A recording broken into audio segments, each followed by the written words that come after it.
La loba nueva. A Claudia las cosas no le iban bien. No tenía amigos porque, según ella, no la conocían. Ella se sentía mal, siempre sola. Cambió de escuela, pero seguía sin conectar con nadie. Claudia no sabía por qué era. Un día vio un anuncio del parque de atracciones nuevo y decidió ir, como siempre, sin compañía.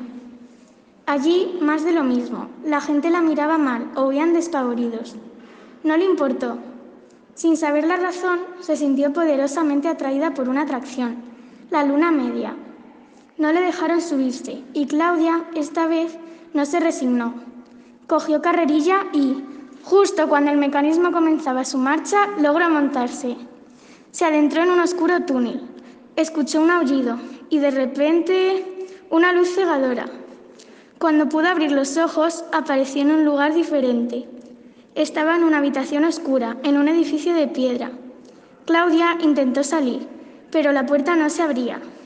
Tras un chirrido, la puerta se abrió y apareció la figura de lo que parecía un humano. Era un chico pálido, con orejas puntiagudas como las de un elfo. «Hola, soy tu tutor. Por fin has llegado a la escuela de hechicería. ¿Te ha costado encontrar la puerta de acceso, ¿Cómo? ¿Qué? ¿Escuela de qué? ¿Aún no te has dado cuenta de que eres una gran loba blanca, de afilados y relucientes colmillos? Tú te ves humana, porque es tu antigua resistencia, pero tras el accidente te has reencarnado en esta nueva forma». Claudia comenzó a comprender por qué los niños no se le acercaban.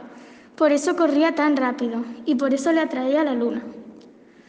También le explicaron que había sido hechizada siendo una niña, pero que el hechizo se podría deshacer y que había llegado hasta aquí para lograrlo.